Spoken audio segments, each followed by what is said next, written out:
మహారాజ్ కొల్లాపూర్ సంస్థానంలో తీసుకొని వస్తే అసలు 9 ప్రెసిడెన్సీలలో కూడా మొత్తం 7-8 ప్రెసిడెన్సీలలో కూడా రిజర్వేషన్లను విస్తరింపజేసినటువంటి వాళ్ళు ముస్లిం సమాజం. కాబట్టి దాన్ని చూసే కదా తర్వాత మద్రాస్ ప్రెసిడెన్సీలో 1916లో నాన్ బ్రాహ్మిన్ మూవ్మెంట్ అనేది స్టార్ట్ అయింది. ముస్లింలు ఎప్పుడైతే బ్రిటిష్ వాళ్ళ దగ్గర నుంచి మేము హిందువులతోటి పోటీ పడి గెలవలేము, మా వాట మాకు ఇవ్వమని సాధించిండ్రో దాన్ని ఆదర్శంగా తీసుకునే 1916లో మద్రాస్ ప్రెసిడెన్సీలో నాన్ బ్రాహ్మిన్లు అంటే జస్టిస్ పార్టీ అనే పేరు పెట్టుకొని మాకు కూడా ముస్లింలకు ఇచ్చినట్టుగానే రిజర్వేషన్లు ఇవ్వండి, మేము ఈ బ్రాహ్మణులతోటి పోటీ పడలేకపోతున్నాము, ఉద్యోగాలన్నీ వాళ్ళే, ఎమ్మెల్యేలంతా వాళ్ళే అని పోరాటం చేస్తేనే జస్టిస్ పార్టీ అనేది ఆవిర్భవించింది. భారతదేశంలో ముస్లిం లీగ్, జాతీయ కాంగ్రెస్ పార్టీల తర్వాత మొదటిసారి నాన్ బ్రాహ్మణులు జస్టిస్ పార్టీని పెట్టుకొని భారతదేశ చరిత్రలోనే బ్రిటిష్ పీరియడ్ లోనే మొదటిసారిగా అధికారంలోకి వచ్చినటువంటి పార్టీ మీకు తెలియదు. అది బహుజన దృక్పథం కలిగినటువంటి పార్టీ. ఆ రోజులలో మనం దాన్ని బహుజన్ సమాజ్ పార్టీ అనే చెప్పాలి. ఎందుకనంటే దాంట్లో రెడ్లు, కమ్మ, వెలమ, ఎస్సీ, ఎస్టీ, ఓబీసీ అందరు కట్టగట్టి ఈ బ్రాహ్మణుల ఆధిపత్యాన్ని మనం ఛేదించాలి. అన్ని వాళ్ళే తినేస్తున్నారు. బ్రిటిష్ వాళ్ళు కల్పించే హక్కులు, అధికారాలు, ఉద్యోగాలు, అదే విధంగా కౌన్సిల్లు అన్ని వాళ్ళే కబ్జా పెడుతున్నారు. మనం ఈ దేశస్తులం కాబట్టి మనకు ఎందుకు బానిసల్లాగా ఉండాలని తిరుగుబాటు చేసిన ఉద్యమమే Justice Party movement, non Brahmin movement. అది 1920లో మొత్తం ఏంటి అంటే అధికారంలోకి వచ్చింది. వాళ్ళకు రాజకీయ రిజర్వేషన్లు ముస్లింల తర్వాత సాధించినటువంటి పార్టీ జస్టిస్ పార్టీ. ఆ తర్వాత ఏంటిది అని అంటే యూనియనిస్ట్ పార్టీ అని పంజాబ్ లో 1923లో ఒకటి ఆవిర్భవించింది. దళిత సిక్కులు, అదే విధంగా ముస్లిం వర్గాలు 3 వర్గాలు కలిసి యూనియనిస్ట్ పార్టీ అంటే అండ 3 మతాలు, అదే విధంగా కులాలు అన్ని మిశ్రమంతో యూనియనిస్ట్ పార్టీ అనే దాన్ని మియానీ హుస్సేన్ అనే వ్యక్తి గాంధీ దగ్గర పనిచేసి సిన్సియర్ గా ఉన్నటువంటి వ్యక్తి, చోటు రామ్ అని చాటు నాయకుడు, వీళ్ళిద్దరూ జాతీయ కాంగ్రెస్ లో పనిచేసి గాంధీ శిష్యులుగా ఉన్నటువంటి వాళ్ళు ఈ కాంగ్రెస్ ద్వారా మనకు న్యాయం జరగదు అని రాజీనామా చేసి యూనియనిస్ట్ పార్టీని పంజాబ్ లో పెట్టి అక్కడ మొత్తం ఏంటి అంటే ఎలక్షన్లలో పెట్టి మొత్తం అధికారంలోకి వచ్చి 1937లో యూనియనిస్ట్ పార్టీ రెండవ పార్టీ భారతదేశంలో కాంగ్రెస్ పార్టీని ఓడించి అధికారంలోకి వచ్చినటువంటి పార్టీ ఇది. అదొక ఎక్స్పెరిమెంట్, అదొక మోడల్. వస్తే 1946 వరకు వాళ్ళే గెలుపొందారు. ఇంకా కాంగ్రెస్, జవహర్లాల్ నెహ్రూ, గాంధీ ఎవరు ప్రచారానికి పోయినా వాళ్ళు గెలిచే పరిస్థితి లేదు. అంత అద్భుతమైనటువంటి పరిపాలన, రైతులకు అనుకూలంగా, కూలీలకు అనుకూలంగా, భూ సంస్కరణలు అద్భుతం. అదొక చరిత్ర. నేను దాని గురించి చెప్పాలంటే ఇప్పుడు అయ్యేది కాదు, ఒక మోడలే.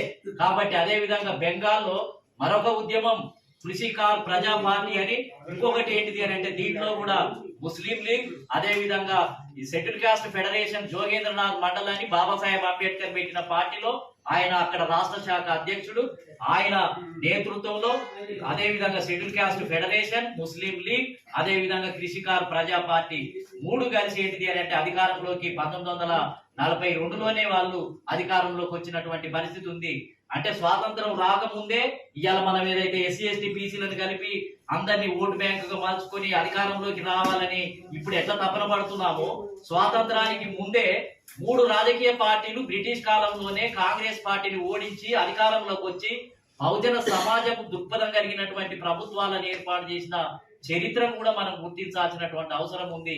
ఇది ఖచ్చితంగా ఏంటిది అని అంటే ఒక హిస్టరీ. ఒక రాజకీయ పార్టీ నడపాలన్నప్పుడు ఏ కాంబినేషన్స్ ను కలుపుకోవాలి, ఎట్లా ఎత్తుగడలు వేయాలి, ఎట్లా వ్యూహాలను రచించాలి అనేది మనం నేర్చుకోవాల్సినటువంటి అవసరం ఉంది.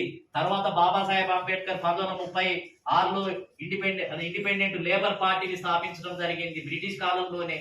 1900 అదే విధంగా మళ్ళీ 42కు వచ్చేటప్పటికి all India schedule caste federation ను స్థాపించడం జరిగింది. ఎమ్మెల్యే సీట్లు, ఎంపీ సీట్లు గెలుపొందడం జరిగింది. బాబాసాహెబ్ అంబేద్కర్ బతుకున్న కాలంలోనే రిపబ్లికన్ పార్టీని ఆయన చనిపోయిన తర్వాత ఏంటిది అని అంటే మళ్ళీ అది అమల్లోకి వచ్చి 57లో స్థాపించబడ్డది రిపబ్లికన్ పార్టీ. అది కూడా ఒక 7-8 మంది లోక్సభ సభ్యులను గెలిచింది. అనేక రాష్ట్రాల్లో ఎమ్మెల్యేలను గెలిచింది. మన రాష్ట్రంలో కూడా ఎమ్మెల్యేలుగా గెలిచినటువంటి పరిస్థితి ఉంది. ఈశ్వరీబాయి అదే మంది ఎల్లారెడ్డి నుంచి గెలుపొందినటువంటి పరిస్థితి ఉంది. కాబట్టి ఇవన్నీ అద్భుతాలే. ఇప్పుడు ఏదో కొత్తగా మనం ఏదో ఇప్పుడు చేస్తున్నటువంటి చరిత్ర కాదు. ఈ చరిత్రను మనం పునికి పుచ్చుకుంటే ఖచ్చితంగా అద్భుతాలని సృష్టించడానికి అవకాశం ఉంది. కాబట్టి మళ్ళీ స్వాతంత్రం తర్వాత అధికారంలోకి వచ్చినటువంటి పార్టీలు మళ్ళీ 2. ఒకటి ఏంటిది అని అంటే డిఎంకే పార్టీ 1944లో డిఎంకే పార్టీని స్థాపించడం జరిగింది. తమిళనాడు ప్రాంతంలో జస్టిస్ పార్టీ 1938, 36 వరకే అది అంతరించిపోయింది. జస్టిస్ పార్టీ తర్వాత దాని స్థానంలో ఏదైతే మళ్ళీ అన్నాదురై అనే వ్యక్తి పెరియార్ రామస్వామి శిష్యుడు, అదేవిధంగా జస్టిస్ పార్టీలో పనిచేసినటువంటి యువ కార్యకర్త వీళ్ళందరూ కూడా కలిసి మొత్తం ఏంటంటే డిఎంకే పార్టీని స్థాపించుకొని డిఎంకే ద్వారా 1966లో తమిళనాడులో అధికారంలోకి వచ్చినటువంటి పరిస్థితి. 69లో అన్నాదురై చనిపోతే ఆయన స్థానంలో కరుణానిధి ముఖ్యమంత్రి అయినటువంటి పరిస్థితి. ఆ తర్వాత డిఎంకే నుంచి అన్నా డిఎంకే వచ్చింది. ఏ పార్టీ వచ్చినా అందులో ఎన్ని చీలికలు వచ్చినా తమిళనాడులో ఏకధాటిగా బ్రాహ్మణవాద ఆధిపత్యానికి వ్యతిరేకంగా వాళ్ళే అధికారంలోకి వస్తున్నారు. బీసీలు ఎక్కడ పరిపాలిస్తున్నారు. ఎస్సీ, ఎస్టీ, బీసీ మైనార్టీల ప్రభుత్వాలే ఏర్పాటవుతున్నాయి. ఇది మొదటిసారిగా స్వాతంత్రం వచ్చిన తర్వాత 1947 తర్వాత మొదటి బహుజన ప్రభుత్వం, మొదటి బహుజన కాన్సెప్ట్ ఉన్నటువంటి ప్రభుత్వం. తర్వాత మళ్ళీ ఏంటిది అని అంటే కాంశీరామ్ గారే ఏదైతే బాబాసాహెబ్ అంబేద్కర్ చెప్పినటువంటి సిద్ధాంతాన్ని పుణికిపుచ్చుకొని అందరూ ఒక దశలో ఇక అంబేద్కర్ పెట్టిన సిద్ధాంతం వల్ల ఎవరం గెలవలేము, ఇది అయ్యేది కాదు పోయేది కాదని రిపబ్లికన్ పార్టీలో ఉన్న వాళ్ళు ఇంకా చాలా మంది కాంగ్రెస్ పార్టీలోకి ఒక్కొక్కరెళ్ళి అందరు అందులో చేరిపోయి ఇక దాన్ని మొత్తం ఏంటిది అని అంటే పక్కకు పడేస్తున్నటువంటి కాలంలో బాబాసాహెబ్ అంబేద్కర్ చెప్పిన సిద్ధాంతంలో పదునుంది, సిద్ధాంతం ఉంది. నేను ఎక్స్పెరిమెంట్ చేస్తాను, నేను నిరూపిస్తాను, నేను పార్టీని నిరూపిస్తాను, నేను ప్రభుత్వాన్ని స్థాపిస్తాను, నేను మోడల్ చూపిస్తాను అని కంకరం కట్టుకుని ఒక గౌతమ బుద్ధులాగా ఎక్కడో పంజాబ్ లో పుట్టినటువంటి వ్యక్తి మొత్తం ఏంటిది అని అంటే బహుజన్ సమాజ్ పార్టీని 1984లో స్థాపించి ఆయన మొత్తం ఒక సైకిల్ యాత్ర కాశ్మీర్ నుంచి కన్యాకుమారి వరకు తొక్కి మొత్తం ఏంటిది అని అంటే ఆయన చెప్పింది అన్ని చేసిపోయాడు. ఆయన ఎమ్మటి మేమంతా కూడా తిరిగినటువంటి వ్యక్తులం.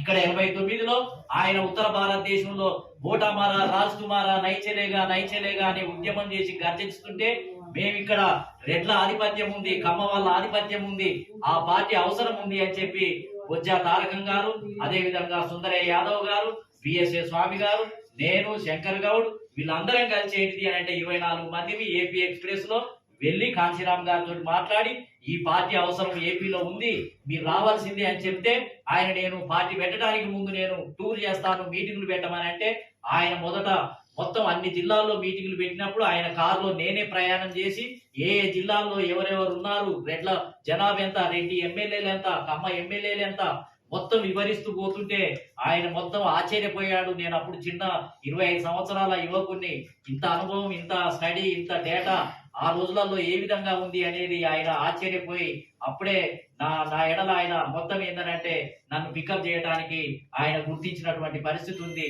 ఆ విధంగా ఏంటి అని అంటే మొత్తం తెలంగాణలో ఒక అద్భుతమే శక్తి ప్రదర్శన అని పెట్టి 15 లక్షల మంది 93లో ఏంటిది అని 94లో పెడితే ఎన్టీ రామారావే కాలబేరానికి వచ్చి 47 ఎమ్మెల్యే టికెట్లు ఇవ్వడానికి ముందుకు వస్తే అయితే ఇక్కడ ఉన్నటువంటి నాయకత్వానికి పరిపక్వత లేకపోవడం వల్ల వీళ్ళకి ఎంతసేపు కుల ఉద్యమాల మీదనే పట్టుంది కానీ రాజకీయ వ్యూహాలు తెలియవు, ఎత్తుగడలు తెలియవు.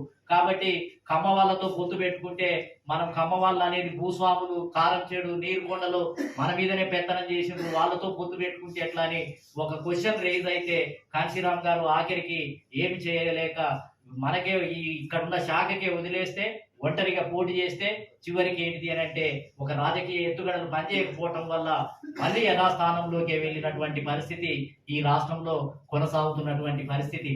ఎందుకు చెప్తున్నాను అని అంటే ఇవాళ మనం కులాల సమూహమే, చాలా మంది ఏమంటున్నారు అని అంటే ఈ కులాల సమూహంని గుర్తించడం లేదు. కమ్యూనిస్టులు చాలా మొత్తం అసలు భారతదేశంలో కాంగ్రెస్ వాళ్ళన్నా కనీసం బడుగు బలహీన వర్గాలని గుర్తించి ఇక్కడోటి ఎమ్మెల్యే టికెట్లు ఇవ్వడం ప్రారంభించారు.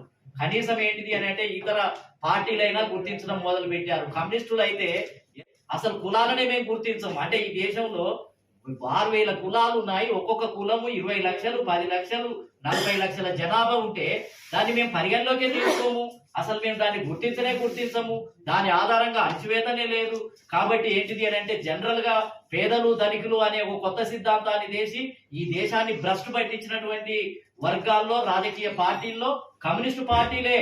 కాబట్టి కమ్యూనిస్టు పార్టీలు చేసినటువంటి మోసాల వల్ల, వాళ్ళ యొక్క సిద్ధాంతాల వల్ల దాని నుంచి బయటికి లాగటానికి చాలా సంవత్సరాలే పట్టింది.